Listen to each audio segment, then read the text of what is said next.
Macet dan banjir sudah menjadi hal yang ditemui oleh warga Jakarta akhir-akhir ini. Sama seperti di Premier League. Bedanya Premier League nggak ada Heru Budi di sana. Macetnya perolehan gol dari Erling Haaland berbanding terbalik dengan banjir gol dari Phil Foden. Apakah Inggris akan juara Euro tahun ini? Bersama saya Doni Zola di Box to Box.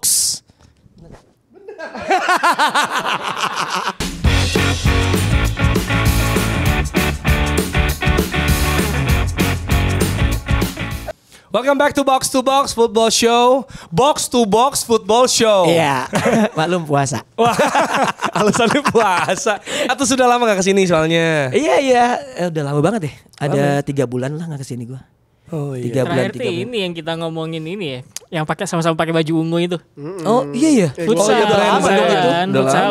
Lama banget. Placement gitu. Ngomongin futsal. Enggak, dan ini kan biasanya kan kalau tamu ini kan dipas-pasin tuh topiknya gitu kan. Iya. Misalnya Reza karena ada Jerman. klasiker, Iya. mungkin Firzi Newcastle main gitu. Nah, ini kan sebenarnya MU Chelsea itu kan mainnya dini hari Jumat ya. Berarti pas intayang ya enggak berapa lama kick off gitu. Nah, gue nanya Dex, kenapa kok Donzol? Apa karena Chelsea kan gak ke cover jersey-nya gitu. Terus katanya karena mau lebaran. Ya karena lebaran kita kan warna-warni ya, seperti warna rambutnya Donzol ya. Kemarin tuh pas lagi di acara football Jersey. gue bilang, wih apa namanya ya, kan dia nanya kenapa sih jersey bola sekarang warna-warni? Ya kayak hidup lu warna-warni Zol. Masa rambut doang warna-warni? Kagak, menurut gue bener. Dex itu ngundang gue karena mau lebaran. Karena kan gue jual jasa tukar duit. Oh, buat lebaran. Receh.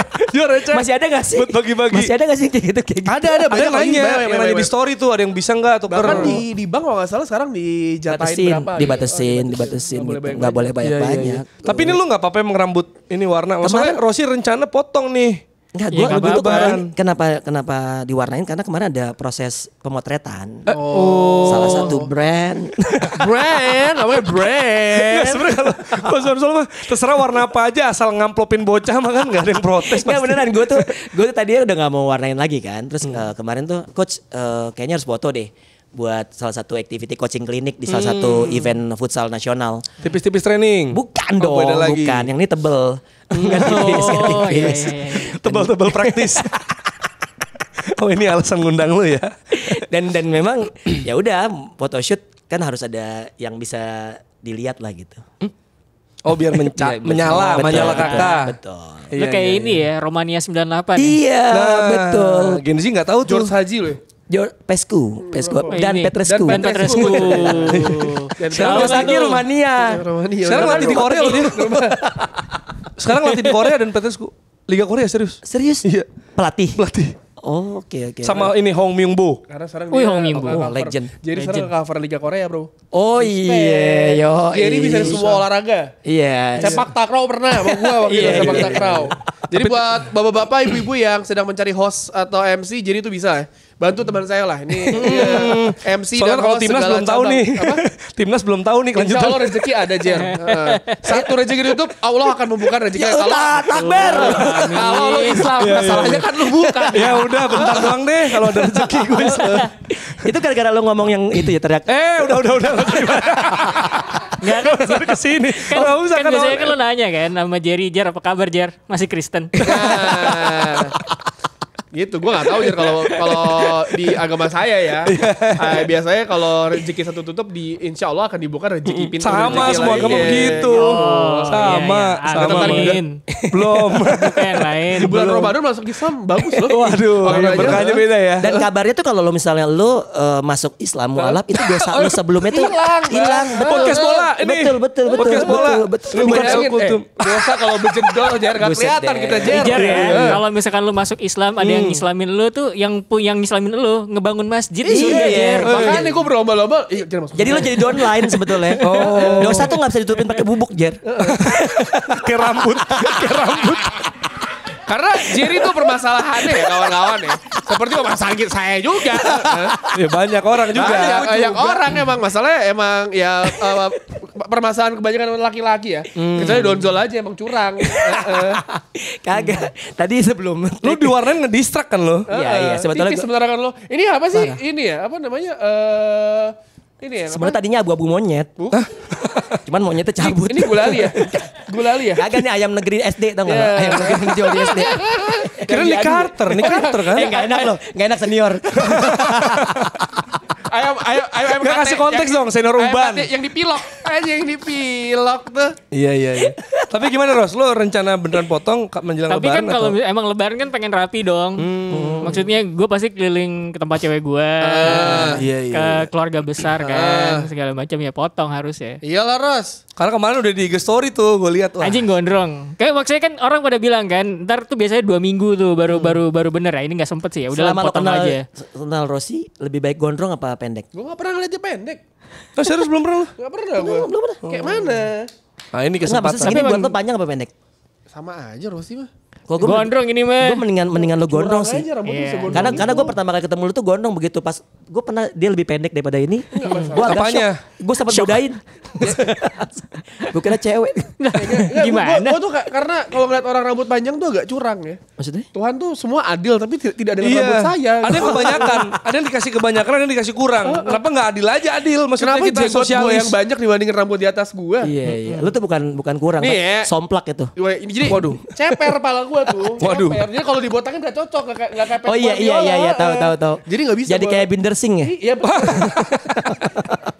Ini podcast fashion nih ya, sama podcast hairstyle ya. Gue boleh gak rezekinya aja? Oh iya, Nah, amin. itu dia. Emang lu gak tahu ya ceritanya ributnya gimana? Gue pernah denger sih. Raja lah. Boleh ngomongin bola kan nih? Ya itu bola. Oh iya bola, Maksudnya kepalanya kayak ribut bola. kompetitor bola. Ya benar. Sama siapa sih? Aku suka banget tuh ribut-ribut. Kacau nih, Teman kacau. saya lagi. Untung ini ada timestamp ya, jadi kalau buat yang malas dengerin, bercanda kita bisa langsung dicepetin nih. Tapi, Kenapa sih emang Binder? nah kan, Waktu SMA gue tukeran Binder sih. bukan, Makes Mikes, yo, Binder gue horoskop. suka hilang emang di kantor dulu ada yang ngambil. Lu di era lu ini gak sih kayak ada yang dilipat halamannya, yang buka suka ini, yang suka pacar ini. Oh gitu. enggak, gue temen-temen gue udah pada Gua ada tuh era Gacha jodoh. Gacha jodoh. Gacha jodoh. kita kan beda tahun, Jer. Iya makanya gue mancing aja. Tahun berapa ya? Lu apa keseruan emang di masa lu waktu itu? Teman-teman gue udah jadi nama jalan sekarang. Yosudarso, Rasuna Said. Udah lama banget lu. Iya. Benda juga nama temen tuh ya. Benda Raya lu. Dari zaman butros-butros gali lu ya. Anjrit ketua Nama PBB. jalan ya. Gue juga gak tau loh. Waldo juga gak tau butros-butros gali siapa. Ovi Anan juga gak tahu dia. DJ Comboy aja gak tahu Waldo. Jeko Boy aja gak tahu. Waldo. Jeko Boy kagak Kelahiran tahu. 2001. Waduh, keren tahun 2000 kayak ini.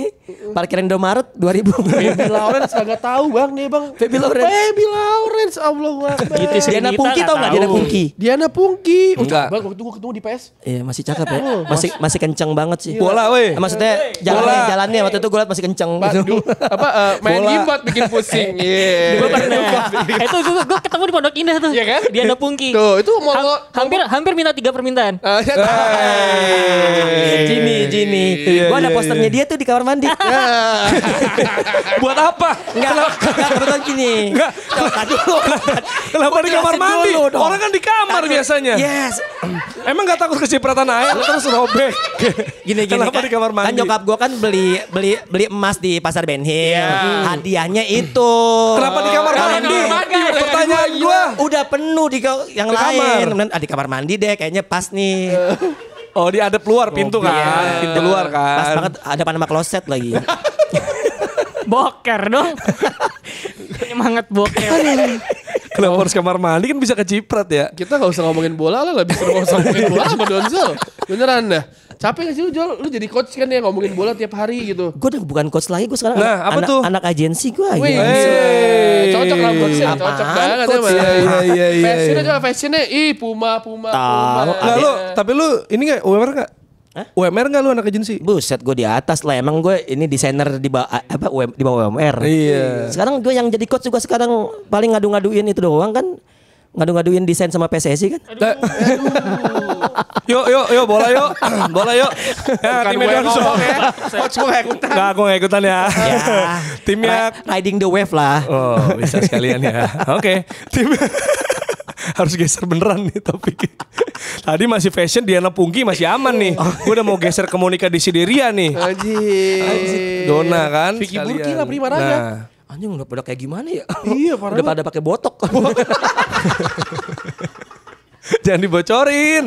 Jangan, anak Gen Z nggak tahu ya. Tapi nanti kita ada segmennya di akhir ya, bikin Dulu Gen Z acara itu bingung. Prima Raga jam 8 pagi gak ada yang Masih protes loh. lanjut Iya. loh dia. Sempet rame Primavera Kurniawan Betul, kan. Kalah sama Vicky Burki Prima Raga. Kalau Bandung Prima Sari, Ya, aduh. Ya. Kalau belajar Prima Gama. Prima Jasa, jalan-jalan. Iya, belajar Prima Gama bener. Elah. Kalau berantem apa berantem? Apa? Beri Prima. Ya. ayo cepet yang lain. Apa lagi? Prima siapa? Prima apa lagi? Prima apa lagi? Wah, tackle bebas nih pindah ke sini. aduh. Kacau. Well, ini kita masuk ke bola Eropa ya. Masuk ke bola Eropa yang sebenarnya kita nggak akan bahas karena pas ini tayang beberapa jam setelahnya akan ada Tio dan saya Tsunami Trophy nih. di Moji ya, Tsunami Trophy. pertandingan Chelsea lawan MU. Tapi Alhamdulillah. karena yang kakak cover game gitu ya, kita kan nggak bisa Bahas tip tahu juga nih. TPS saya bang, tipis-tipis. Yoi. Jadi lu percaya gak tim lu benang? Nah, ini kan nih ya, ini kan akan tayang pasti sebelum kick off itu. Harusnya malam ini gitu tayang ya.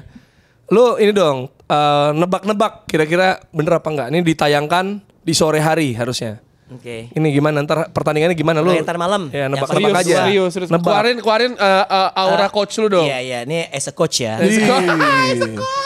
Doni Pochettino nih. Ogah gua. Ogah. Doni Allardyce. Andrit lebih parah lagi. Jadi kalau gue nilai sih kalau gimana juga Chelsea menghadapi klub-klub besar itu justru performanya lebih bagus. Apa MU? Klub besar maksudnya. Oh iya, bukan besar juga ya. Enggak, maksudnya bacot pendukungnya kan besar. Oh. Waduh. Fans Chelsea. Rossi maksudnya kan? Bukan dong, Oh, bukan. Tio. Gue pesimis terus. Nggak, tapi kalau gue melihatnya sih Chelsea kalau misalnya lawan kayak City, Liverpool, Arsenal, juga MU menurut gue masih oke lah secara penampilan, walaupun udah lama nggak menang lawan MU ya. Tapi gue melihatnya contoh aja City aja musim ini nggak pernah menang lawan Chelsea dalam 2 pertemuan baik home maupun away. Arsenal pun Chelsea sempat imbang kan di pertemuan pertama. Jadi gue melihatnya sebenarnya Chelsea Punya chance ya? lebih bagus mainnya pada saat menghadapi tim-tim yang memang mereka merasa itu tim yang selevel sama mereka. Oh, ketika lawan yang gak selevel ini Sama remeh Fulham ya? kan kayak Brentford gitu kan. Lu Kemarin Burnley ya. Iya, Burnley. Wolves, Wolves, Burnley. bingung, Wolves. Benar. Kalau kata Paul bahkan Mer- udah 10 pemain kan. Iya, gitu, kalau Mas. kata Paul Merson tadi dibilang kayak it's not even a big game. Yang satu timnya masalah apa? Susah banget lawan Brentford. Yang satu even gak bisa ngalahin Burnley yang 10 pemain. Iya, itu dia. Maksud gua Chelsea itu setiap lawan kayak Wolves itu susah menang, bahkan kalah gitu kan. Lawan Burnley kemarin, lawan Brentford juga kalah kalau nggak salah. Tapi kalau lo perhatiin aja setiap lawan di luar kalah Yang kalah lawan di City final yang pesta Carabao gol ya ya? lawan Iya. Liverpool. Iya. Itu pun 1-1 sama lawan Liverpool sempat Jadi- imbang gitu. Jadi gua menganggap bahwa Chelsea, gua tahu sekarang ini Chelsea ini lagi dalam titik terendah secara tim dari pergantian Roman Abramovich ke Todd Boehly sendiri, ya menurut gue itu yang pangkal masalahnya, gitu ya? itu chaosnya di situ. Itu kan yang bisa membuat Chelsea hancur kayak sekarang. Tapi kalau misalnya secara permainan, gue comparison sama beberapa pertandingan terakhir, menurut gue Chelsea itu selalu tampil bagus jika menghadapi tim-tim yang punya nama besar. Oke. Seperti itu. Jadi Tapi kenapa bisa gitu ya? ini Maksudnya mentality atau apa? Ya, jadi kayak misalnya gini. Kalau Burnley lawan Chelsea, nih jagoan yang lagi terluka nih. Nih mantan tim besar yang saatnya gue ngambil 3 poin dari dia nih. Jadi gitu. Sedangkan Lawannya bahkan gitu ya? Iya, sedangkan Chelsea sendiri, lawannya Burnley doang. Secara matematis harusnya gue bisa menang nih. Bahkan mungkin menang mudah. Tapi kan itu nggak berlaku sekarang. Bahkan MU pun kesulitan. Lo juga kan, menit 93 gol Mason Mount. Terus kan 98 bobolan kan gitu kan. 98, 97 lah. Kalau misalnya 97. beda-beda semenit doang. Itu dia. Jadi kan dari situ juga kelihatan bahwasanya sebetulnya tim-tim di Premier League itu mereka-mereka yang sebut tim mediocre itu selalu punya energi lebih saat menghadapi tim-tim yang punya nama besar. Karena gitu. dulu kalau misalnya zamannya Ferguson, orang tuh lawan tuh udah takut duluan kalau main di Old Trafford. Ya. Jadi mungkin sekarang ini gampil, potong gue gitu. Itu sama kayak Chelsea. Jadi kata lawan cuma seengkuku nih. Seengkuku gitu kan. Gitu. Jadi ya emang Terus ini kalau misalnya bisa nggak lawan Chelsea? Bisa sih. Ya. Bisa sih. Ros tuh belum tuh Ros. bukan beda genre gitu. Enggak, tapi gini, kalau dari pelatih sebenarnya Pochettino itu upgrade dari Potter nggak menurut lo? Jujur aja. Kan lu gak suka Pochettino nih? Gue gak suka Pochettino, tapi menurut gue Potter yang gue kenal cuma Harry Potter doang sih gitu. Iya. Jadi yang gue tahu gitu kan dari buku 1 sampai terakhir Deathly Hallow. Dari zaman lu SD sampai udah kerja ya? Enggak, itu gue udah kerja kok. Udah kerja. Udah tua banget dong lu. Enggak. Ya kurang lebih lah gue Jadi upgrade ya? Upgrade sih menurut gue secara tapi kan itu Apakah kan dia pelatih yang tepat? enggak. Siapa dia nih? Pochettino? Enggak. Butuh berapa lama waktu untuk Pochettino bisa bikin Chelsea stabil musim lagi? Enggak Atau usah ganti? sih, enggak usah dikasih waktu lagi menurut gua gitu. Out udah? Poch out menurut lo? Buat gua last season gua ngomong juga ya di beberapa podcast kesannya biar diundang banyak kan gitu. Woi. Tapi openingnya gak dia nempungi kan? Lu cenderung lebih serius lu ya. Baru satu Baru musim Lawrence ini. tuh udah kebayangin Ini anjir. baru satu musim loh. Iya. Baru satu musim. Gini. Gua ngeliatnya gini, Ros. Kalau waktu itu di apa ya di Space X ya, gue diundang untuk salah satu speakers. Gue bilang bahwasanya kalau kita bicara apakah Chelsea secara komposisi pemain jelek, menurut gue enggak. Mereka pemain-pemain muda potensial. Cuma memang apakah itu pilihan dari Pochettino? Mungkin juga enggak. Karena itu mungkin Todd Boehly-nya yang emang owner yang nggak ngerti bola, tiba-tiba beli sana sini segala macam, yang akhirnya Chelsea dalam situasi financial fair play juga, salah satu klub yang emang mungkin bisa kena. Tapi gue melihatnya lebih kepada kemampuan pelatih. Kalau lo udah dikasih pemain muda berbakat, gue nggak peduli berapa harganya lah. At least itu harga yang harus dibayar pada saat emang lo klub yang memang tidak memiliki peluang bermain di Eropa saat itu. Mau nggak mau kan harga lo harus naikin tuh supaya mereka tertarik segala macam. Tapi gue melihat Pochettino itu nggak bisa menghadirkan pakem cara bermain seperti Tuchel lakukan pada saat pertama kali datang ke Chelsea. Tuchel menurut gue pada saat datang kan juga backgroundnya pelatih PSG, ya kan, pelatih Dortmund yang notabene belum pernah bahkan meraih Champions League saat itu. Begitu di Chelsea, pertandingan pertama lawan Wolves mainnya 0-0, gue inget banget. Dan gue melihat ada permainan yang berbeda. Artinya gue pelatih nih, gue tahu nih pelatih ini bisa merubah sebuah tim apa kagak. Sedangkan Pochettino yang dihadirkan adalah tiap pekan tuh gue nggak ngerti cara mainnya kayak gimana. Mereka nggak pakemnya beda. Iya, Pochettino tuh kayak nggak punya skema yang pas. Oke lah, badai cedera atau apapun. Tapi kan pemain Chelsea ini banyak banget ya. Menurut gue dengan pemain-pemain muda potensialnya pun juga tetap oke lah. Gue nggak ada Apalagi masalah. gak cuma pemain bola kan, banyak rapper gimbal juga tuh.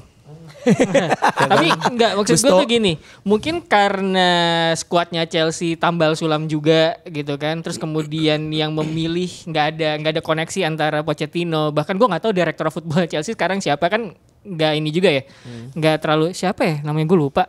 Ada sih, ada, cuman gue lupa.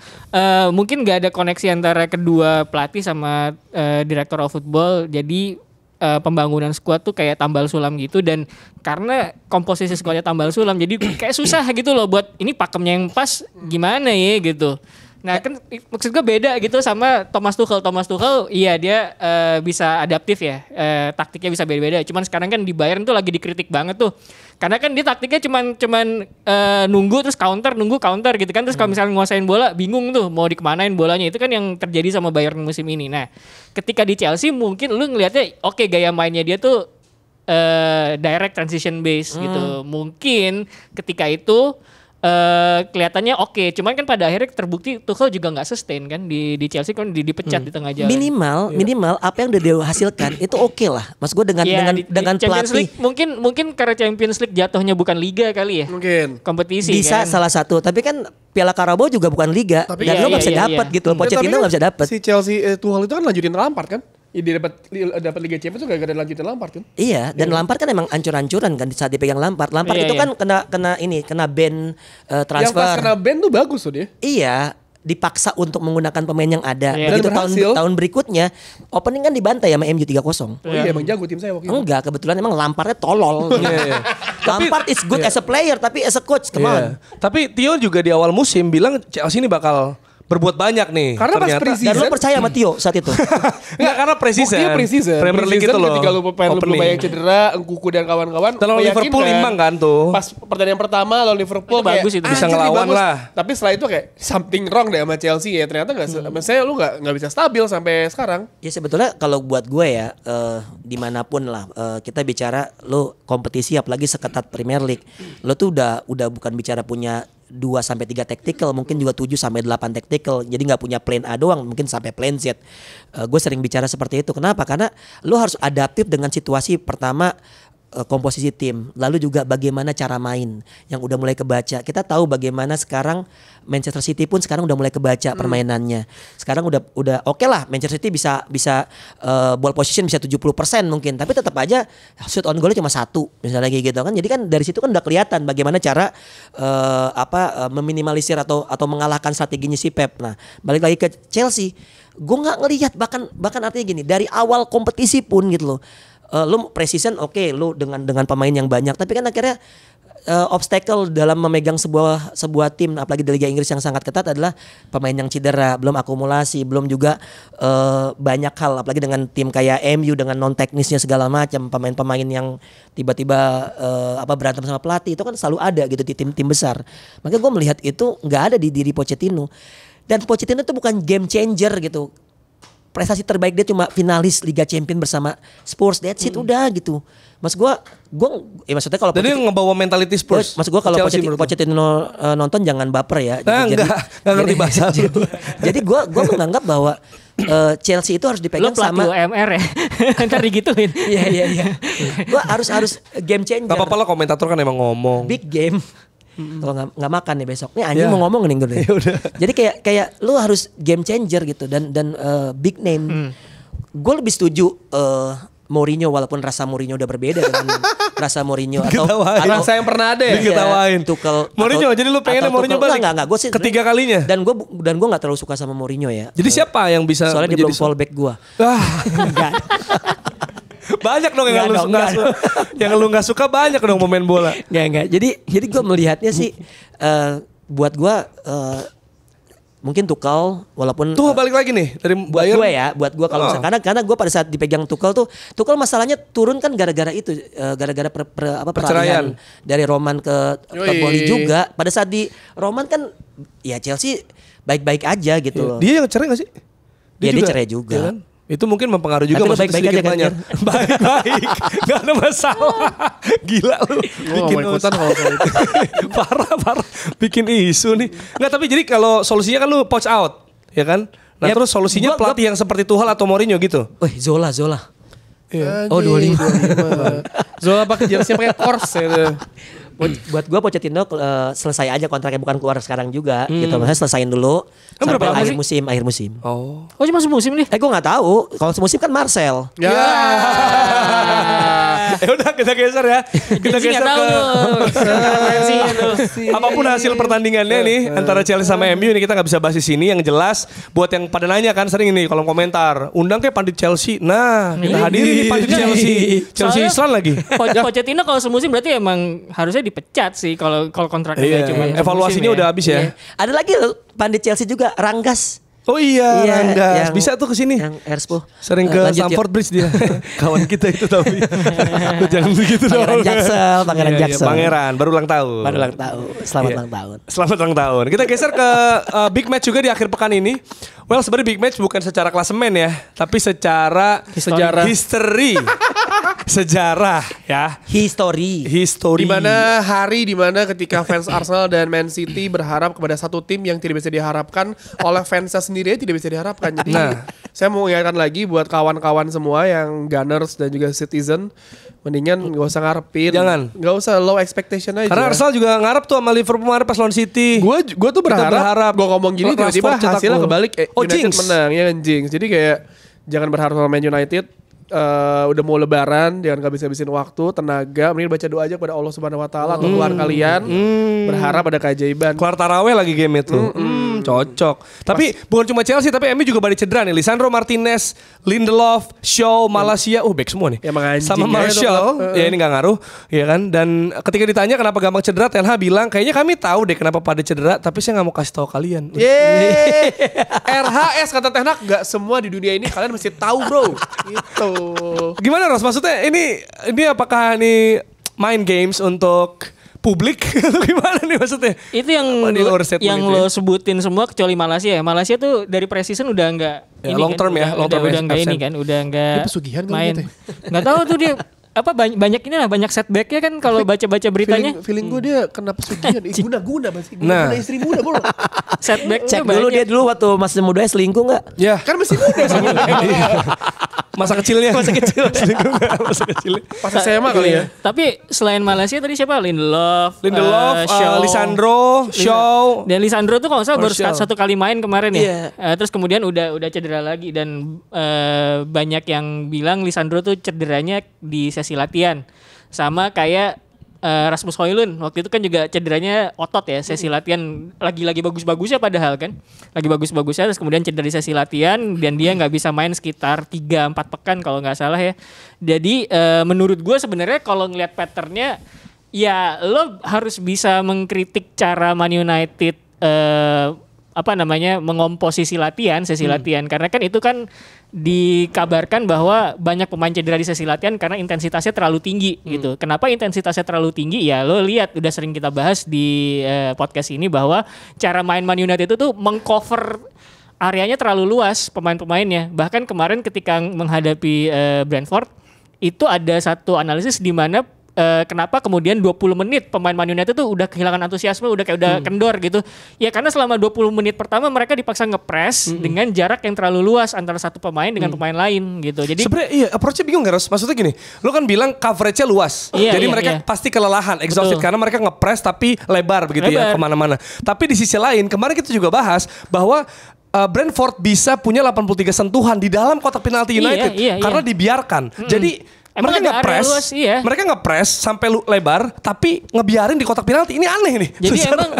Jadi emang waktu salah satu yang udah kebaca dari cara mainnya Man United adalah pemain depan sama tengahnya tuh tinggi, pemain belakangnya tuh mundur banget. Nah, itu kan makanya kemudian jarak ada ruang antar tuh. lininya ya. Jarak gap kan gitu. Nah, itu yang kemudian dimanfaatin sama lawan. Nah, kalau misalkan lihat era-era sebelumnya itu ada beberapa analisis kalau lihat era-era sebelumnya bahkan ketika dulu backnya masih duet Maguire sama Lindelof itu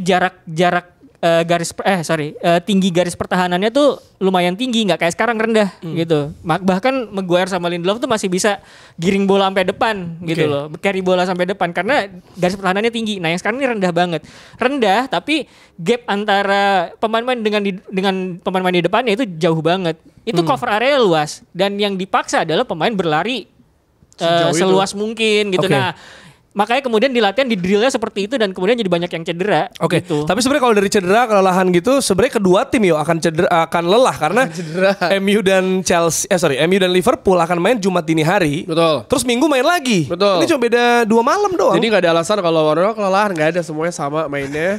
Beda 2 hari. Beda kualitas aja. Dan Liverpool lawannya Luton ya. Liverpool Sheffield yang notabene sebenarnya Liverpool dengan mudah bisa mengalahkan kill the game early. Buat fans Arsenal dan City saya ingatkan lagi berharap pada Sheffield aja ya. Gak usah berharap pada MU. Tapi sebenarnya kalau dibilang kelelahan kata Rossi gue setuju sih karena kalau kita ngelihat dari gaya bermain United kan ada sampai memes tuh dibikin sama Poros Salang saking banyaknya space antara pemain tengah dan pemain ada Mixue. Ada Mixue. Dibangun Mixue di lini tengahnya. Ada Mixue di sana. Jadi kayak maksud gue ini sebenarnya udah dia udah si Ten Hag juga udah dikritik di Inggris kan banyak kan sampai Ten Hag bilang ya ini cara main gua, maksudnya dia udah ngejawab juga tapi ya bagi warga ya pasti kayak fans MU kayak nggak gini dong. Bukan lawan Liverpool. Tapi gini, United ketika lawan tim-tim kayak Liverpool yang lawan City udah ketahuan ketakutnya dari awal. Kalau Liverpool Piala FA kemarin menunjukin bahwa kayak udah mulai nih kelihatan cara mainnya seperti apa. Dan bener kata Rossi tapi kalau menurut gua bukan cuma gara kecapean doang. Menurut gue ketika para pemain mencoba melakukan apa yang dilakukan di Surabaya Ten Hag dan tidak berhasil, pemain tuh terlihat kayak ada malas-malasan gitu loh. Kayak berapa kali ini gak berhasil kayak ini pelatihnya tolol ya. Dalam mungkin deh mikirnya gitu. Tapi maksud gue lawan Liverpool akan memiliki aura yang berbeda main di Old Trafford. Lu pasti juga nggak akan segampang itu menyerah karena ya lu pasti pede dengan pertandingan di Old Trafford sebelum Piala FA kan akan bermain menarik dan United tuh ketika lawan Liverpool ada vibe-nya tersendiri kecuali ketika pas dibantai. Itu gimana menilai MU dan Liverpool nih sejauh ini? Gini ya, kalau bicara dua bisa bilang dua klub yang biasa ya? menguasai Liga Inggris lah. Kalau gue nganggap bahwa lagi busuk pun MU pasti bisa nahan Liverpool. Kita ingat yang terakhir kali skornya 0-0 ya? Itu musim Bener ini. kan? Bener ya? Musim ini tuh gue sempet tuh ditanyain prediksi untuk ini, gue bilang itu kan lagi ancur-ancuran kan? Betul. Dan Liverpool juga lagi bagus-bagusnya. Gue bilang 2 gitu kan, 2-0, 2 digit gue gituin. Enggak, itu kan gue pengen bikin ini aja. 11-10 futsal dong. tapi gue melihat ya memang ya sama kayak yang tadi gue bilang terkait dengan Chelsea sama lain MU. Sama situasinya, tapi bedanya sekarang MU mau menghadapi Liverpool dengan situasi sekarang juga MU nggak jelek-jelek banget lah, nggak separah yang pertemuan pertama gitu, Ros, maksud gue, yang saat 0-0 gitu. Artinya apalagi ada mood booster dari Piala FA kemarin saat bisa mengalahkan Liverpool di bisa dibilang menit-menit terakhir gitu kan, dan itu kan membuat mereka akan lebih pede, MU akan lebih pede. Bedanya ketika lawan Liverpool di Piala FA itu mainin bocah banyak kan. Ya kan nggak ada. Dan pergantian pemain yang Klopp lakukan juga agak-agak aja menarik Mo Salah, Andrew Robertson, dan sekarang Robertson nggak main cedera kan? Iya. Dan menurut Virus gue FIFA. juga bergantung dengan hasil lawan Chelsea nanti sih coach. Ya itu salah satu juga. Tapi buat gua MU Liverpool ya itu udah pertandingan yang memang lu mau dalam posisi siapapun yang lagi jelek sekalipun pasti akan punya effort lebih untuk membuat pertandingan ini akan sangat menarik. Kecuali yang skor itu ya. Sekolah ya itu kan menarik juga buat gua kan gitu. Ya buat para fans menarik sampai sekarang dibahas terus. Kan menarik Jadi buat gua. kita nggak kaget kalau misalnya ternyata MU yang menang gitu ya. Enggak sih, nggak kaget. Apalagi main di Old Trafford juga. Cuman peluang untuk Liverpool menang juga sangat ada mengingat mereka juga Diasnya juga lagi on fire banget. Gua bilang nih kayaknya Liverpool tahun lalu hilang karena nggak ada pembeda aja ya. Salah kayaknya ya udah gitu-gitu aja. Salah tuh musim lalu cedera ya? Musim paruh kedua musim Darwin Nunes muncul jadi pembeda sih. Ya, ada tapi kan Darwin Nunes kan kalau bola gampang nggak mau gol. Oh, dia emang gol maunya emang bola sulit, susah gitu kan. Siapa Soboslai siapa? Soboslai bisa jadi salah satu. Dia masih main kan? Kemarin main Iya, lagi. maksudnya McAllister yang lagi naik daun mah, maksudnya lagi konsisten Ya, banget. tapi gue ngeliat kan salah satu missing linknya juga adalah Soboslai, kehadiran dia juga membuat lini tengah Liverpool juga. Upgrade yang luar biasa dari Jordan Henderson deh. Iya sih, kalau harusnya sih. Tapi gue melihat Liverpool peluang untuk menang di Old Trafford itu juga ada. Walaupun gue nggak aneh kalau misalnya MU saat ini bisa menang pertandingan terkait dengan kemarin. Gue nggak peduli sih siapa yang dimainkan oleh Klopp saat itu, tapi menurut gue ya itu kan tetap Liverpool gitu loh, dan itu kan auranya akan berbeda. Apalagi di Old Trafford ini pasti akan sangat menarik banget. Ini kandang kita bang. Waduh. Nah ini bisikin apa nih kira-kira nih nyengir berdua begini nih. Tumben amat. Ngomongin Ten Hag apa mukanya nih, tuh nyengir-nyengir. kerutannya makin banyak, stres ya. Yang baju merah tuh Hanan Ataki bukan sih? Betul, bisa Salah, jadi, bukan ya? bisa. Salah bisa, ini bisa. yang podcast kasih solusi siapa? Dery, teman saya. Temen Tio bener. Penyiar saya Nah dulu tuh. itu pada ketawa kan apa senyum tadi kan. Klopp sama Ten Hag gitu. Ten Hag bilang, gue deh gantiin lo di Liverpool. Iya. Kata Klopp, jangan. UMR.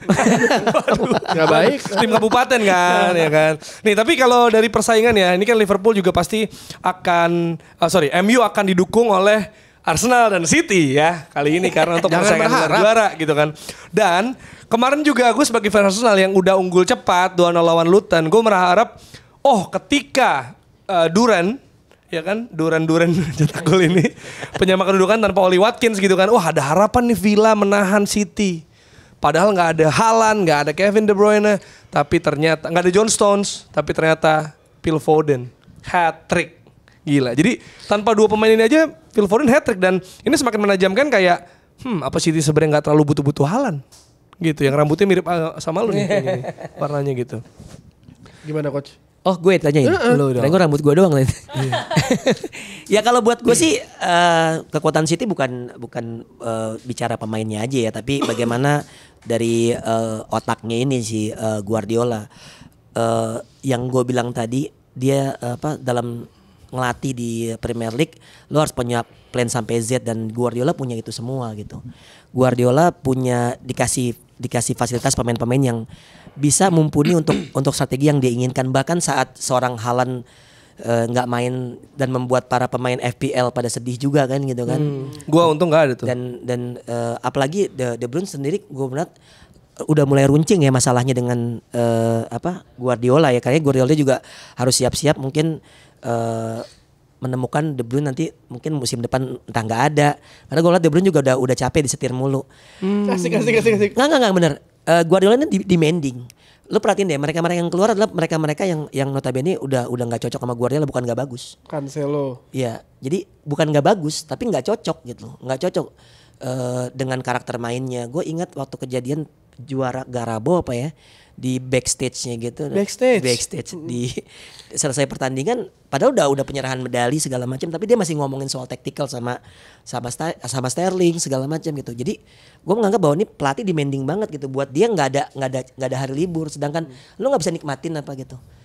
Selesai pertandingan gue pengen nikmatin dulu, soal lu nanti mau evaluasi antar aja gitu. Iya, sebenarnya kayak cicak ya Pepe. Apa tuh? Cicak demanding. Wah. Terus. Dex nggak ada, lu. Sorry, jadi patah flow ya. Dex masih di MBZ tuh ya Dex. Kasihan lu mobilnya. Udah Semoga Dex ya di jalan tol mobilnya bener. Listrik aja Dex. Pajak murah. Lanjut sorry. Demanding Pep ya. Jadi banyak orang banyak pemain yang ngerasa ya udah sih Ryan dulu menang, jangan ini dulu. Gue pernah di posisi seperti itu. Sudah. Jadi lu sebagai pelatih demanding? Karena gue ngelatih dari maksudnya mereka yang gue latih itu anak-anak yang dari from nothing to be something. Wih, contohnya siapa?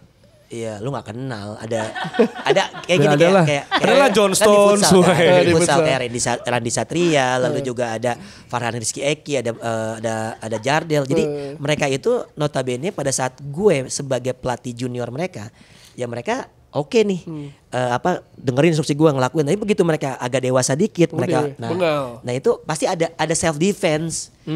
Yo, dan menurut gue begini dan, gitu ya. Dan personal approach lu sama pemain yang emang dari awal sama lu terus akhirnya dia udah tumbuh dewasa nggak bisa sama. Langsung berubah, ngerti zaman juga kan. Itu dia. Nah itu nggak dilakukan oleh Pep.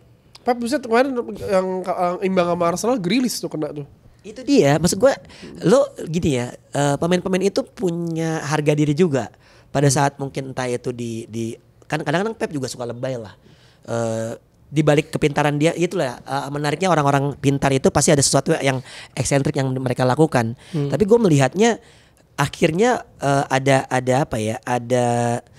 Ada backfire ke Pep sendiri nantinya. Para pemain itu nantinya udah mulai nggak nurut, udah mulai nggak nyaman. Kita tahu ada beberapa pemain yang sebenarnya konflik, tapi kan yang mencuat juga nggak banyak ya. Artinya yang berani untuk bersuara juga mungkin sedikit. Tapi ya itu tadi menurut gua waktu Chelsea juara aja Liga Champion lawan City, gue bilang apa yang membuat lo yakin Chelsea juara? Cuma satu, overthinkingnya Pep aja. Karena musuhnya Pep justru dirinya sendiri sih menurut gue. Karena ini kita bisa lihat juga di Netflix ya, itu udah mulai ada komentarnya kan yang Together Treble Winner. Gue udah sempat nonton depannya itu. Bahkan ketika pre-season ke Amerika, jadi kan itu ada petugas hotel yang nyambut lah. Tapi dia nyesuain sama siapa yang dia lihat. Jadi misalnya Grealish dia ngomongnya soal fashionnya, misalnya orang Spanyol ngomong pakai bahasa Spanyol. Pas Pep turun, dia ngasih testimoni nih si petugas hotelnya yang nyambut di depan.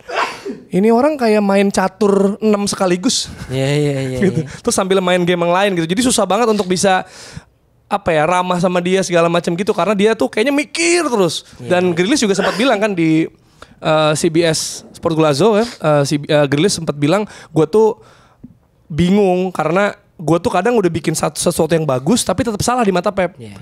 Karena Pep spesifik banget, passingnya tuh lo harus gitu, lu geraknya ke situ gitu. Nah itu sangat mikro yang mana itu yang bikin pemain suka ditegur juga pas half time atau pas kelar pertandingan, karena walaupun dia cetak gol, cetak assist, tapi geraknya bukan seperti yang Pep mau gitu. Tapi ya sebenarnya plus minus juga ya, mungkin pemain kena pride ya. Tapi menurut gua itu harus dilakukan juga karena biar menjaga kewibawaan lu di depan anak buah lu. Karena kalau nggak kayak gitu, menurut gua orang pasti pemain kayak apaan sih pelatih gua gampang gitu. Jadi maksudnya kayak nggak ada harga diri ya gitu. Jadi menurut gua Pep ya punya standarnya dia. Ya kalau misalkan emang gak cocok ya silakan cabut aja nggak masalah. Iya, gitu. over pride sih menurut gua sih. Kalau buat gua Pep itu menurut gua over dalam dia oke. secara ini tapi gini loh, ini kan manusia bukan robot. Artinya mereka tuh ada masa mereka bisa kalau kita bicara pemain bola tuh ada ngerti fluktuatifnya juga. Pada saat gue udah capek segala macam dan gue ngerasa gue udah ngelakuin yang terbaik dan gue udah bener kok ngelakuin tapi masih dianggap salah juga gitu. Itu kan juga bisa terjadi kayak lo misalnya lo ngantor lah gitu. Karena udah perform segala macam. Sebenarnya kalau kita ngelihat pelatih zaman dulu ya yang sering teriak-teriak di pinggir lapangan marah-marah itu kan banyak banget ya. Maksudnya kalau sekarang mungkin udah gak terlalu terlihat karena mungkin approach-nya beda. Tapi kalau dulu kan pelatih itu kan buset ngedamprat pemain di pinggir lapangan deh. Jadi maksud gue mungkin itu yang dilakukan Pep tapi di belakang lapangan tapi ya mungkin pemain-pemain itu ada yang cocok, ada yang enggak, ada yang kalau nggak cocok ya berarti bisa ngikutin Pep. Tapi kalau kita ngeliat sendiri, ya hasilnya kan udah terbukti. Jadi kita bisa misalnya lu mau bilang Pep overpriced apa, tapi hasil udah ada, usia belum treble dan setiap musim udah pasti dapat trofi lah minimal. Oke. Gitu. Oke, gue pelatih yang teriak ya, pelatih yang bahkan gue bisa narik karena futsal gue bisa tarik pemain gue langsung gue kasih tahu terus gue masukin lagi nggak ada masalah. Tapi gue melihatnya sekarang gini, zaman berubah. Lu bilang tadi kan sekarang kan udah sedikit tuh pelatih yang yelling ya, yang teriak segala macam. Kita masih butuh yelling, masih butuh ngingetin segala macam karena bagaimana sinergi antara pelatih dengan pemain. Kita punya latihan, punya training di mana training itu diciptakan oleh pelatih sebagai planning di pertandingan. Nah, kalau itu nggak jalan berarti pelatih harus ngingetin pakai teriak. Betul. Nah, Maksudnya gitu. kalau teriak ngingetin lapangan ya, tapi yang marah-marah itu. Nah, tapi sayangnya Pep itu udah ya tadi mikro itu gitu loh sampai sedetail gue setuju bagus ada trofinya tapi kan maksud gue gini lo berhasil nggak lo dapat piala tapi juga punya hubungan baik sama yang lain. Bisa. Itu yang saat ini yang nggak didapat Pep. Yang gue ngelihat dari sosok Jurgen Klopp ya. Klopp tuh dengan pemainnya deket banget loh.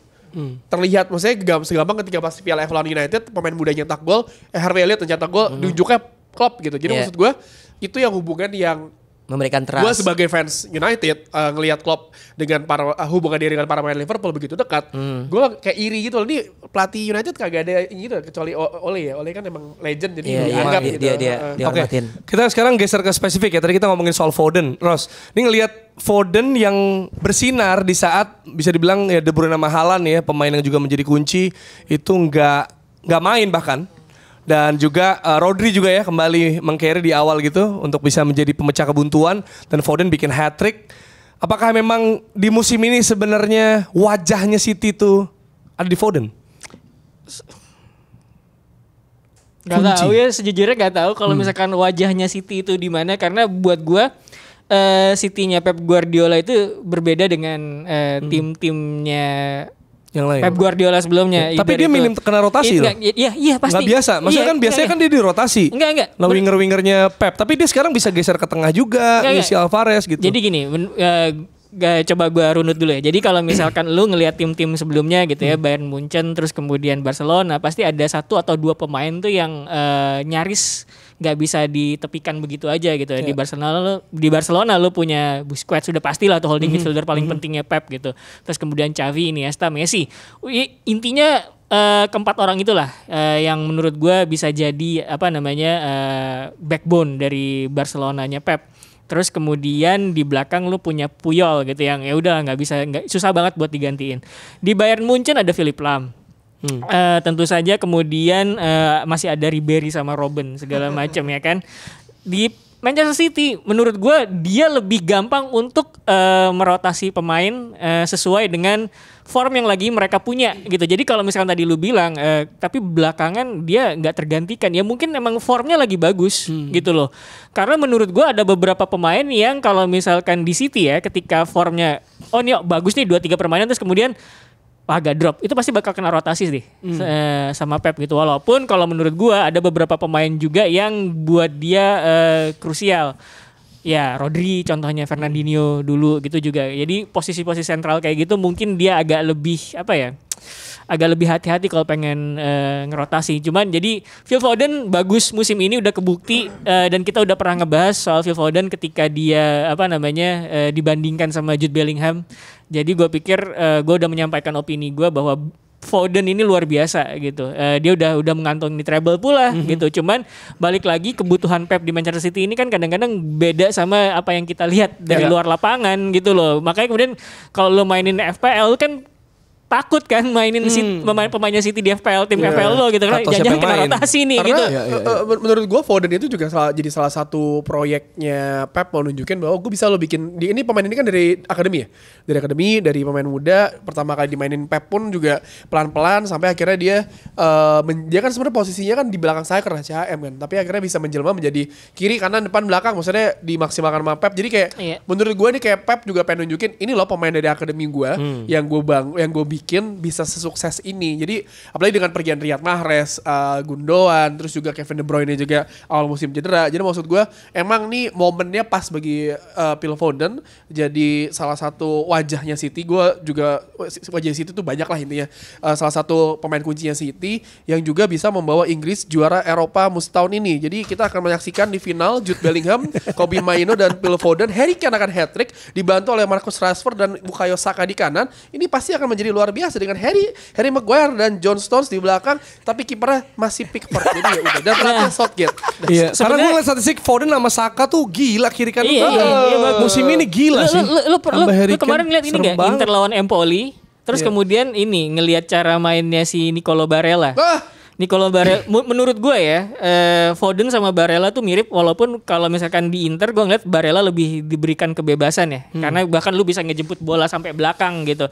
Mungkin Foden nggak begitu, cuman kalau misalkan in terms of cara main mereka di final third gitu ya, mereka bisa main di winger terus kemudian masuk ke half space atau bahkan di belakang penyerang. Betul. Kayak di belakang dibilang Tio tadi gitu. Jadi sebenarnya kalau misalkan main 4-2-3-1 tuh 3 area di belakang satu penyerang itu sebenarnya Foden kayaknya bisa sih. Betul, dan buat main di posisi tersebut. Dan gitu. lanjutin kata Donzel, mungkin Foden ngikutin apa yang disuruh Pep mulu ya. Jadi kayak dimainin terus. Jadi oh kamu anak baik nih, kamu disuruh ke kiri janjian sampai gini, kamu kalau sampai rumah cium istri kamu di kening, disuruh sama Pep kali ya. Ini gitu. Jadi pelatih itu selalu punya pemain yang tahu bagaimana kerangka cara bermain. Jadi misalnya ya udah kalau dulu almarhum Benidolo sama Fernando Tina. Oh iya gitu. benar. Jadi menurut gua ya sekarang ya Pep ke Foden sih menurut gua. Foden gitu. dan Rodri kali musim ini. Dan Rodri bisa. Dan gua melihatnya bagaimana seorang kalau kita bicara Foden ya, dia beradaptasi. Mampu, well adaptnya bagus banget dia beradaptasi dengan situasi yang ada di City. Yeah. Artinya kalau misalnya lagi nggak ada waktu tahun lalu Mahrez nggak ada, dia di posisi di situ. Lalu Gundogan nggak ada, dia bisa di situ, atau De Bruyne nggak ada, dia bisa di situ. Yang penting main kata dia mah. Iya, dan dia selalu bisa menunjukkan kualitasnya di setiap posisi yang diberikan, selama mungkin bukan yang lebih ke defend ya gitu. Artinya dengan dia yang sangat ofensif, tentu sayang kalau taruh di defend gitu. Mungkin bagus karena belum pernah dicoba kan. Iya. Foden bakatnya ditemukan oleh Jason Wilcox yang seperti ke MU, tapi nanti kita bahas ya soal MU. Nah, dari hasil Arsenal ini menang kemarin 2-0 yang menurut gua cukup melegakan karena bermain tanpa Saka, Rice, Martinelli, Jorginho sama siapa ya? Thierry Henry. Bukan, salah. Nggak, maksudnya di starting 5 sama Kiwior. Di starting 11 gitu. Terus yang main jadinya adalah Zinchenko, Partey, Smith Rowe, Trossard dan juga Reiss Nelson. Yang mana Reiss Nelson adalah start pertamanya sejak Juli 2020 lawan Liverpool. Jadi hampir 4 tahun nggak main starter, akhirnya main jelek. Maksud gue nggak bisa buka ruang, kalau lagi nyerang memperlambat tempo. Oh, Nicola Pepe ini mah. Oh, lebih bagus Ray Parlour kayaknya. Goodbye gitu. Tapi Smith Rowe bagus. Ray Parlour direct banget mainnya sama Wenger zaman dulu. Lu kayak Pepe gitu loh, winger tapi Erosi tau Ray Parlour. Dixonnya sekali yang suruh main lagi. Gimana sih kalau nggak bisa? Nigel Winterburn. Nah, masih mending Pacis Jepers bang. Iya.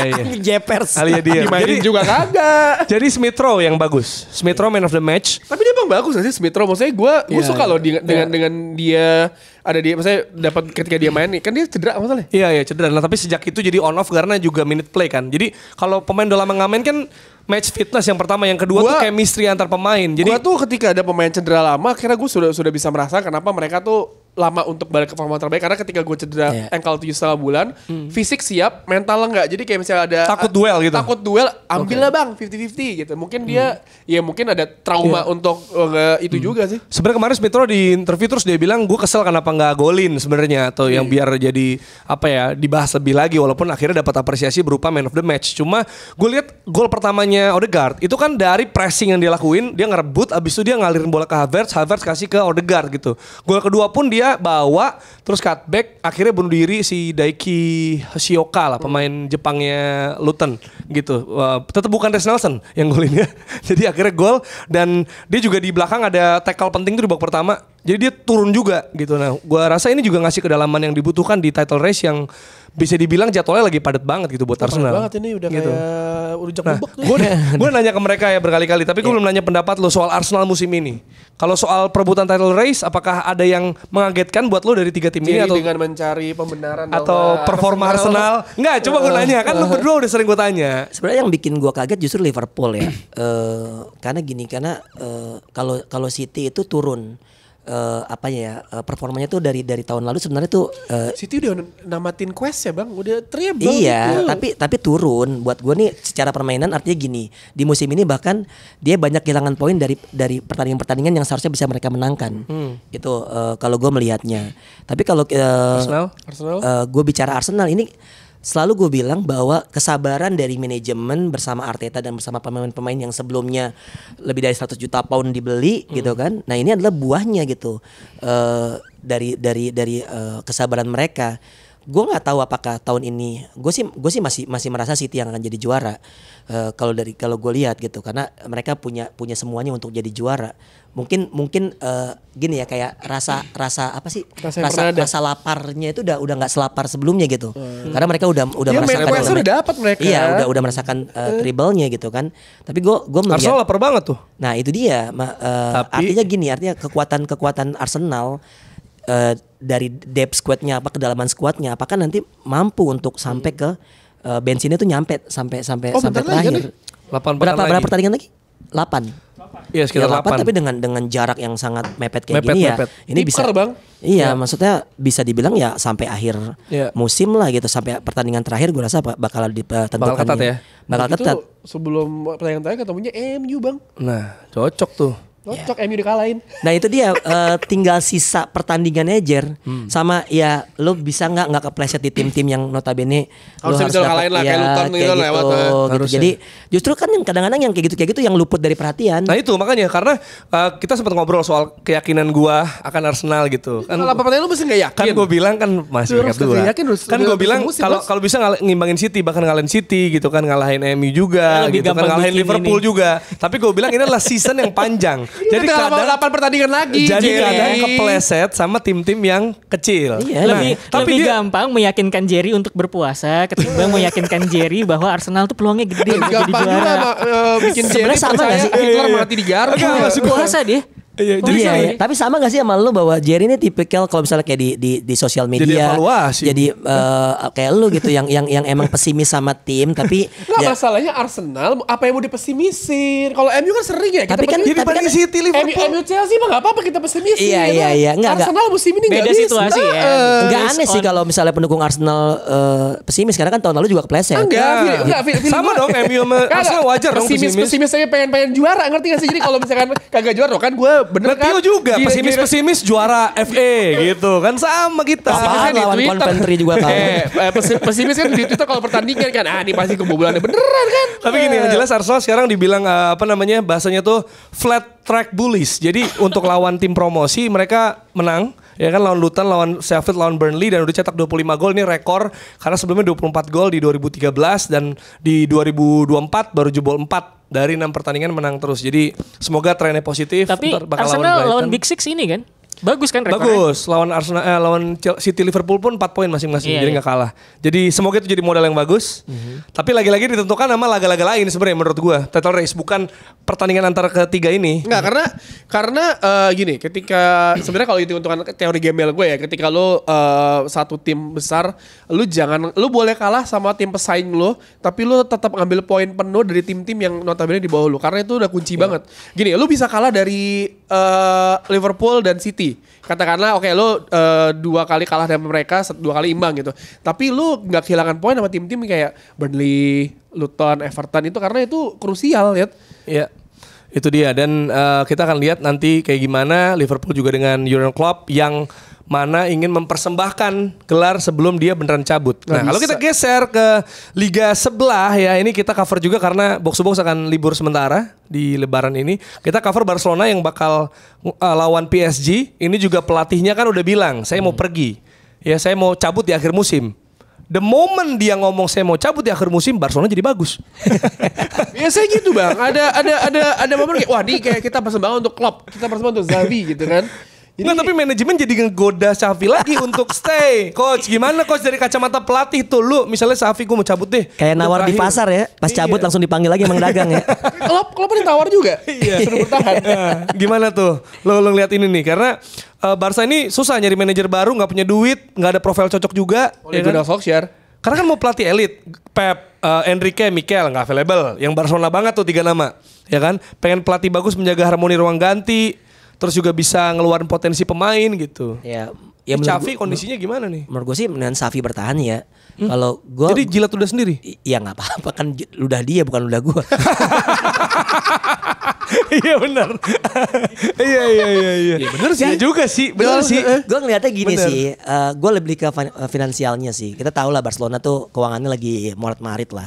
Sedangkan lu kalau misalnya mau ngambil pelatih lain belum tentu mengenal changing room dengan sangat baik gitu. Dan Xavi gimana juga walaupun teman kita Afif ya kayaknya kesel banget gitu kan sama Xavi Kalau gitu. buat nama tuh. Tapi gue melihatnya tetap lah dia tetap seorang legenda yang akhirnya ya udah lu pegang aja. Setidaknya dia dihormati, bisa menenangkan ruang ganti. Kalau soal outputnya dia nggak punya tactical yang bagus, nggak bisa coaching dengan bagus, ya itu kan bisa dipelajari ya. Tapi kan kalau misalnya punya aura apa yang artinya orang untuk segan nama itu kan udah modal sebetulnya menurut gua. Tapi ini menarik ya. Tadi kan lu bilang Lampard legenda klub, jago sebagai pemain, sebagai pelatih enggak deh, gitu. Nah, Xavi jago sebagai pemain. Ini kalau jadi pelatih gimana lu ngelihatnya? Beda Apakah kan ini Chelsea punya duit buat ganti pelatih gitu kan. Iya, lu finansialnya kan duit. beda. Dan Xavi walaupun nggak sebarsa itu ya cara mainnya, tapi paling nggak musim lalu trofi loh. Gitu kan, harusnya mereka bersyukur dong. Ini kufur nikmat nih. Iya. Sebenarnya kalau gue lihat sebenarnya yang nggak kelihatan dari Xavi meskipun gaya mainnya gue pikir agak mengintikan Barcelona juga ya, possession base segala macam. Cuman sustainability-nya itu yang nggak dapat kan sebenarnya. Kalau ngelihat musim kemarin aja itu kan ada banyak banget di mana mereka punya peluang banyak tapi gol cuma 1. Berapa kali itu mereka menang 1-0? Banyak lah itu. Ya kan?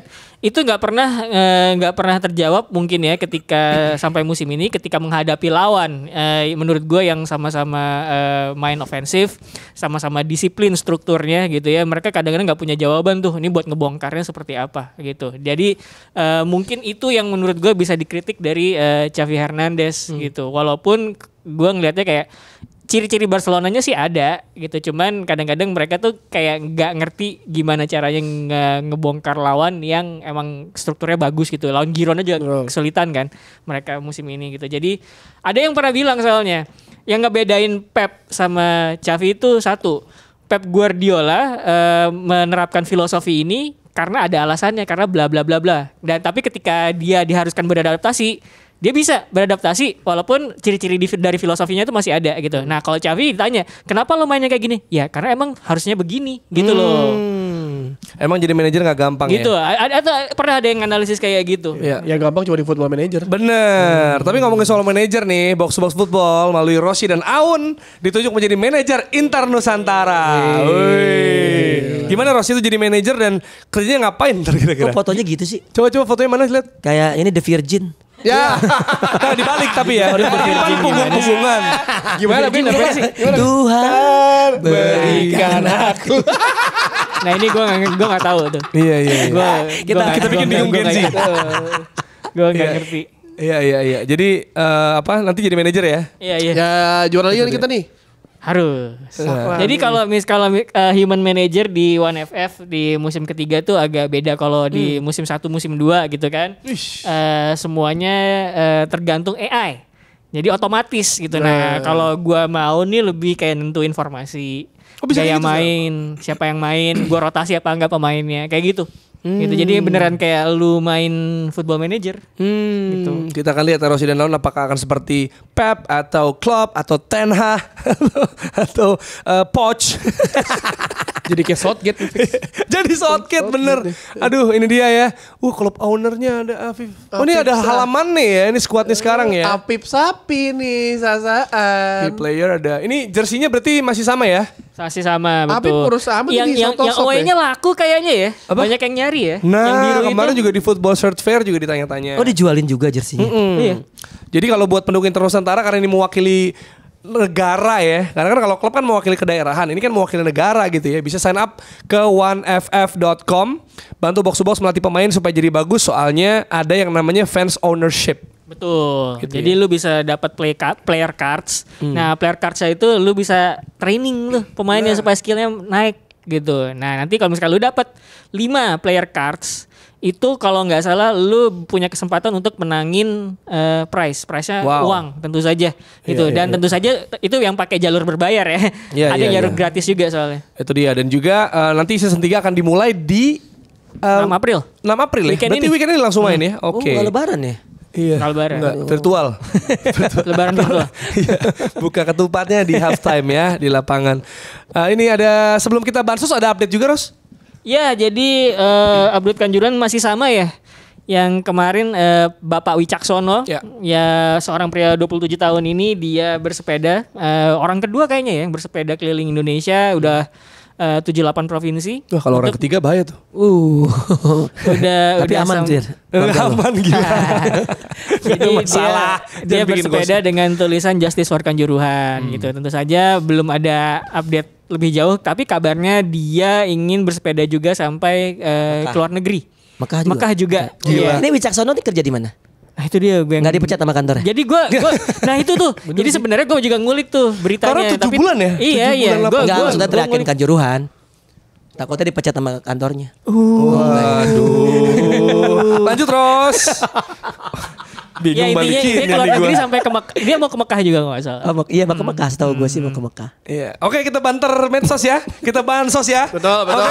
Kok jadi sakit ya? Bansos. Ini ada kawan kita ya, yang pertama yaitu Labib Sadat yang dikira ownernya Erspo. Mantap emang Be. Nah, ini harus lu yang komen coach.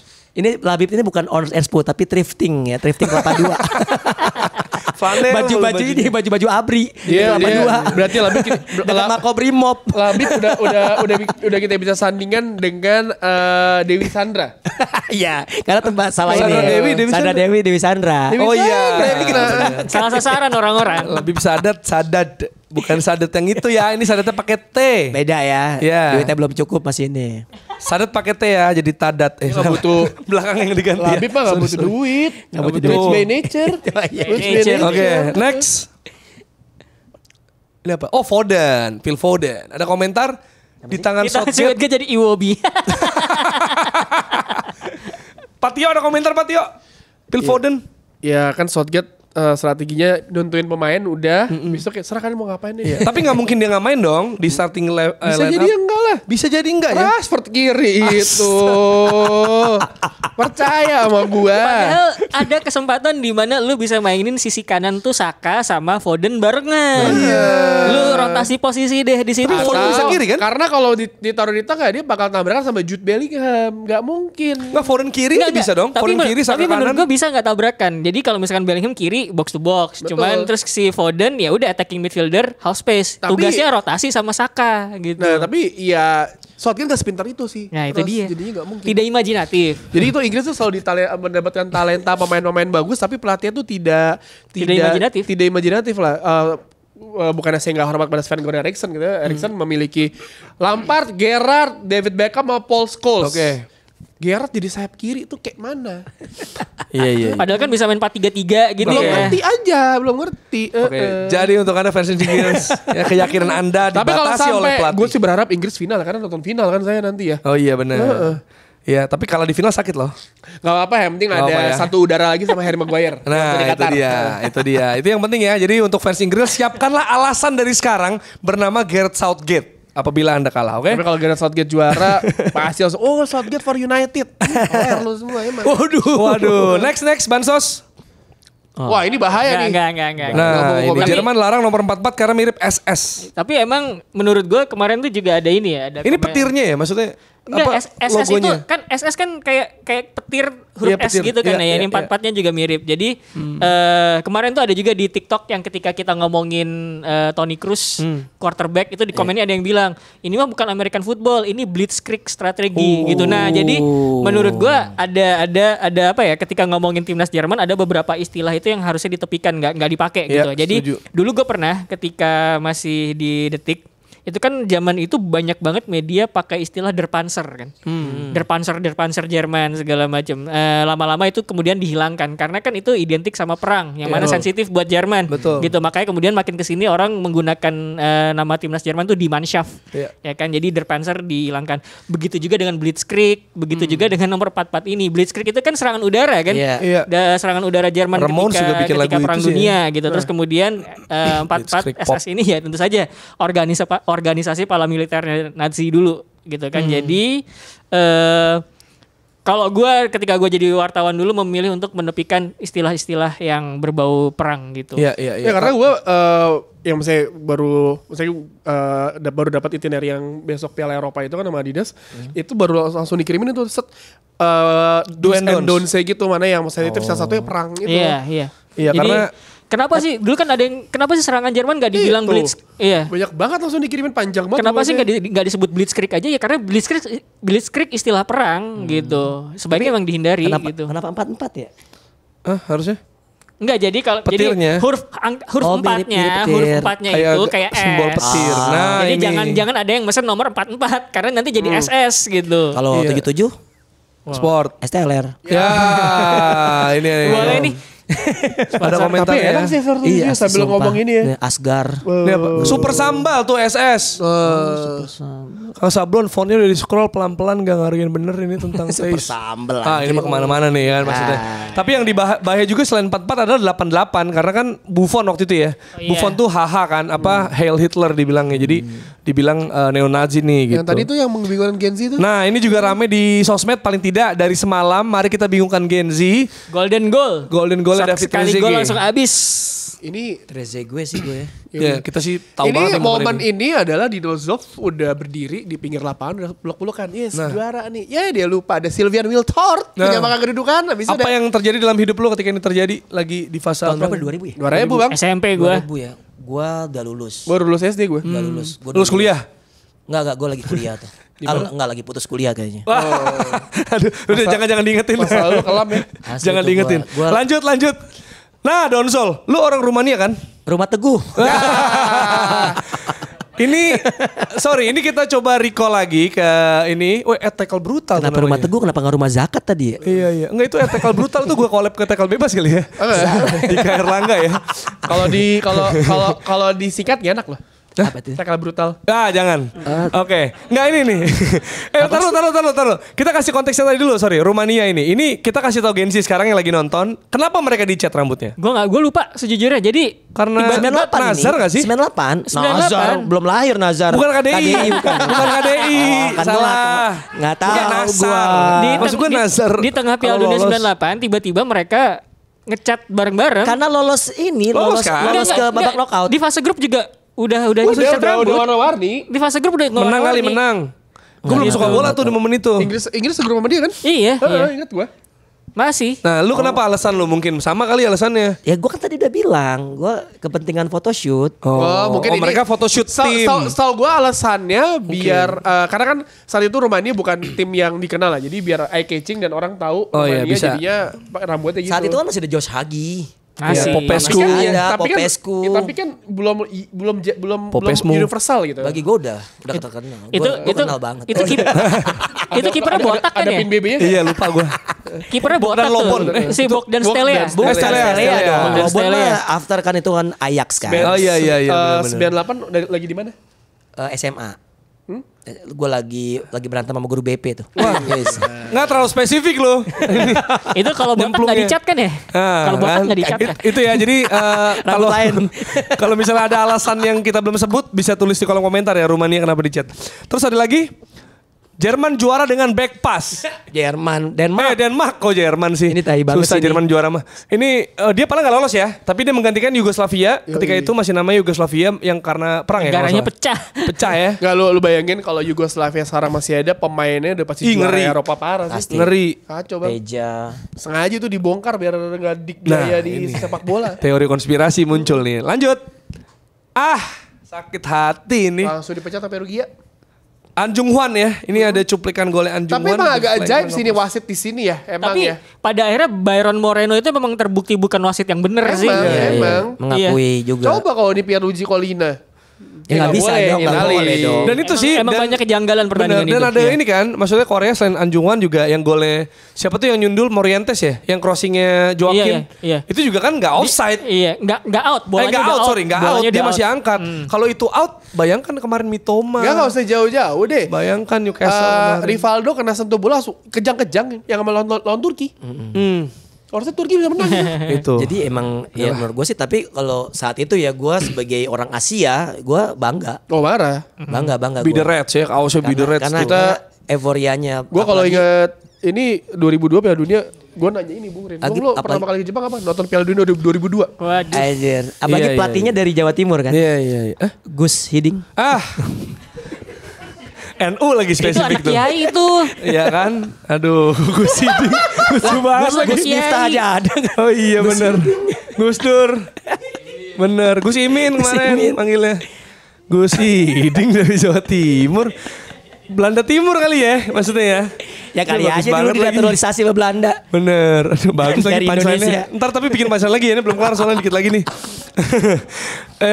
Nanti masih akan. Nah Itali bintang 5 mati gak lo? Tuh lihat ya. Ada Andra Del Vecchio tuh. Lu lihat. Dani Del Piero. Ada Ahmad Dhani Perota. Lihat. Gila Ada tuh. jenggotnya. Ini serem banget ini Itali bintang 5. Ini Gen Z gak relate banget nih. Ini iklan gak sih? Enggak ya? Negeri Ini Prancis. RCTI. Negeri Passion. Itu tahun 98. Yoi, kan bingung Gen Z juga. Iya sih. Tempat lahir. Napoleon. Ada komentar gak soal ini? Enggak ya? Gak ada komentarnya? Enggak ada. Nggak ada legend ya.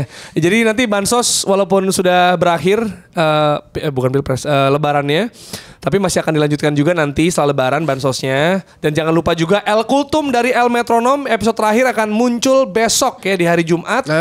Dan ini sedikit aja karena menjelang Idul Fitri kita kan ada libur nih, ada refleksi Idul Fitri. Gus Donzol. Jadi kan di sepak bola kan nggak ada lawan ya, lawan bukan musuh ya. Kalau nggak ada lawan nggak ada pertandingan. Perlukah kita menciptakan lawan dalam kehidupan? Wah. Ini titipan Dex nih. Lo kan lawan lu banyak. Banyak. Ini gue mengutip film Megamind ya. Wih, Asik. Megamind lagi. Megamind kan, anjing. iya Megamind tahu kan lo? Tahu. Yang Pala apa? gede. Yang si pala gede itu. Rockman kan yang tema. Iya terus apa si jagoannya mati, dia bingung nyari lawan Iya kan. langsung gimana? Jadi kalau gue sekarang kan ya sekarang kan mungkin kenapa gue nggak mau dibilang coach lagi karena gue udah jadi anak agensi kan. Jadi apa sekarang? Gue ngantor sekarang kan. Oh. Jadi gue 3 bulan. Maunya disebut apa sekarang? Donzol aja. Don. Don. Bang Don. Jadi gua- Iya, Badres kan? Don King. Gue sebelum gue ngantor tuh gue di posisi zona nyaman sih, zona nyaman. Zona 420 kan? nyaman. Iya gitu. Gue sambil minum pakai gelas orang tua kan. Gue ngelihatnya gue butuh sesuatu yang apa ya, yang mengencourage diri gue gitu. Gue butuh lawan. Entah itu lawan bicara, Argumen, lawan ya? argumen segala macam. Akhirnya gue temu itu di kantor gue sekarang. Ketemu sama bos yang mudah-mudahan dia nggak nonton. Yang Lebih menurut mungkin dia gue- nonton menurut lagi gue- dibanding menurut Pochettino gue lebih nonton. cocok jadi bos gitu kan. Teman duitnya nggak nyampe gitu aja gitu. Tapi Dana lu, bos. Tapi akhirnya gue melihat ya kita emang butuh apa ya, butuh menambah Rival. ya rival, entah itu masalah yang emang seharusnya kita pecahin dan itu membuat diri kita jauh lebih baik. Gue sekarang itu kalau dulu kan gue kalau misalkan kantor gue kan bergerak dalam event ya, promotor event. Nah gue melihatnya dulu tuh kan gue cuma part of gue coaching klinik, talent scouting atau bagian registrasi pendaftaran peserta, cuma pertandingan lah. Tapi sekarang gue udah bisa ngelihat secara lebih luas lagi, secara makro lagi gitu, bagaimana pitching prosesnya seperti apa, bagaimana gue preparation untuk survei tempatnya seperti apa yang gue harus lakukan dengan venue-venue yang akan gue lakukan, pertandingan. Nah itu justru nambah knowledge gue sekarang, dan gue makin yakin nanti ke depannya gue justru bisa berdiri sendiri tanpa artinya gue ngeliatnya dari situ sih. Jadi kan lawan tuh challenge ya, ngasih challenge sebenarnya buat lo. Challenge lu dan memaksa lu untuk jauh lebih baik lagi. Tergantung sih. Kalau lu menganggap itu akhirnya lu jadi males, kan orang kan beda-beda ya untuk bereaksi dalam sebuah masalah gitu. Itu sih kalau gue ngelihatnya kita butuh sih ternyata. Gue tuh selama ini berapa tahun terakhir ya, mungkin 7 tahun terakhir deh. Gue di zona di mana gue ya udah gue dari ngelatih atau dari podcast, dari apa segala macam, duitnya dari situ aja gitu. Tapi ternyata ya ada gitu, ada another side-nya yang menurut gue itu. Ada satu pertanyaan lagi nih, ini agak loncat sih, cuma ini perlu ditanyakan ya. Karena ini refleksi Idul Fitri. Belajar dari kasus akhir-akhir ini, Coach Donzol, kenapa supporter bola Indonesia sebaiknya tidak disenggol? Yang lain gak mau ngomong? Enggak, lu aja, Coach. Menurut lo, perspektif lo aja, ini kan refleksi. Jadi gak apa-apa, pendapat aja. Nyari duit lagi susah. Pajak gede banget tuh bangsat. Kemarin baru Udah, SPT, tapi udah beres lapor ya. SPT, ya kan, berasa ternyata. Terus kita tuh butuh pelampiasan sebetulnya. Makanya masalah sekecil apapun itu pasti kena, apalagi idealis kita yang disentuh. Bola, ya kan, jersey, tiba-tiba dari Hernanda nongol Kurawa, Rudi Valinka, nongol lagi Muhammad Tahir. Ya kan, kayaknya kita emang tim pecinta bola ini lagi sibuk banget ya, terutama di Twitter ya gitu ya. Dan gue ngelihatnya sih ya jangan senggol anak bola, karena ya pasti ada anak bola kayak Tio yang pesimis sama klubnya gitu kan, pelampiasannya ke sana. Ada Jerry juga, apalagi ada gue pendukung Chelsea yang kesel banget gitu. Ya kapan lagi melampiasannya kalau nggak ke situ? Tapi juga ada jalanan macet, coba bayangin kan, macet, banjir. Ada juga yang memaksimalkan ke AdSense juga soal ini semua ya kan. Lumayan ya, pinter-pinter kita aja lah. Bener. Pinter kita aja. Jadi bahaya ya. Bahaya lah, jangan sentuh anak bola. Jangan sentuh anak apalagi bola. aki-aki bola, jangan. Raja terakhir jatuhnya tuh. Iya, dan itulah mungkin yang bisa mengumpulkan pahala nantinya gitu. Nanti kita bermaaf-maafan juga ya kan di Idul Fitri gitu. Dan karena kita akan libur selama 10 hari, nanti akan ada stadio kayaknya ya, tetap karena ada kewajibannya. Tapi untuk YouTube kami akan muncul lagi 18 April 2024. Wah, besoknya gue ulang tahun. Ya kan, dan selamat Idul Fitri ya. Kita libur tapi bisa menikmati. Kami, bukan kita. Kami Roma Lazio. Oh, Roma Lazio juga ada nih pekan ini. Roma Lazio dan juga MU Liverpool di akhir pekan ini. Terus ada Champions League nih menjelang sholat Id. Iya kan? Arsenal Bayern, Real Madrid City, Atletico Dortmund, PSG Barcelona. Leg 1 kan tuh? Hah? Leg 1. Leg 1 ya kalau nggak salah. Jadi ada itunya dulu game. Gue lupa kayaknya Arsenal Bayern deh yang sebelum sholat itu. Gitu, terus abis itu Europa League, Conference League, dan juga ada Arsenal Aston Villa dan juga Qatar Indonesia di Piala Asia U23. Let's go. Semoga kita menikmati pertandingan. Jadi kalau itu benar itu kita. Kalau ini kami, kita gitu. Itu bedanya gitu. Dikoreksi pemret lu. Yuk 2 jam lagi ya. Udah bentar lagi. Ya, jadi kami mengucapkan selamat Idul Fitri nanti ya. Lu bisa nontonin lagi ketika udah menuju Lebaran gitu. Kami mohon maaf lahir batin kalau ada salah-salah kata yang disengaja maupun tidak. Terutama di episode ini karena ada Donzol. Gibah-gibahin orang. Ada yang mau disampaikan? Nggak ada, saya capek. Selamat Lebaran. Mohon maaf lahir batin. Mohon maaf kalau misalkan ada salah-salah analisis. Gitu kan. Salah judgement soal pemain dan klub. Gitu. Jadi Eid Mubarak. Selamat berlebaran dengan keluarga. Nah, terakhir lu dong, punchline dong. Sikat, Jo, Harus cepetan. lu nih. Yuk, sebelum cabut Pasti nih. gue gak punya salah sama lo semua. Kata siapa? Lu ada di episode ini langsung salah banyak lu. Ya gue orang. ya berhubung suasana Idul Fitri kan ya. Jadi kita ceritanya. juga gue atas nama Doni Zola dan keluarga, istri gue Novi Herawati, nggak usah disebutin. Nggak usah. Itu bukan duk capil. Gue mengucapkan minal aidin wal faizin, mohon maaf lahir batin buat semua pecinta box to box dan juga tentunya pecinta Orangnya.